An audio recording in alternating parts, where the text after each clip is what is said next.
পাকিস্তানের পশ্চিমাঞ্চলে একটি যাত্রীবাহী বাস সড়ক থেকে ছিটকে ২০ মিটারেরও বেশি গভীর একটি খাদে পড়ে গেলে অন্তত ৪০ জন নিহত হয়েছে বলে কর্মকর্তারা জানিয়েছেন।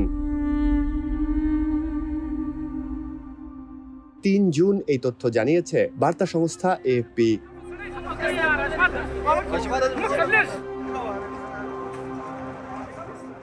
বাসটি অত্যন্ত দ্রুতগতিতে চলছিল এবং এতে ধারণ ক্ষমতার চেয়ে বেশি যাত্রী ছিল বলে জানা গেছে। ঝোপ জেলার জরুরি সেবা কেন্দ্রের প্রধান সানাউল্লাহ শেরানি বলেন, কোয়েটা থেকে পেশোয়ারগামী একটি যাত্রীবাহী বাস দানা সার এলাকায় গভীর খাদে পড়ে যায়। এতে ৪০ জনের মৃত্যু নিশ্চিত হওয়া গেছে। আহত হয়েছেন আরও ১১ জন। বাসটি প্রায় ৭০ থেকে ৮০ ফুট গভীর খাদে পড়ে যায়।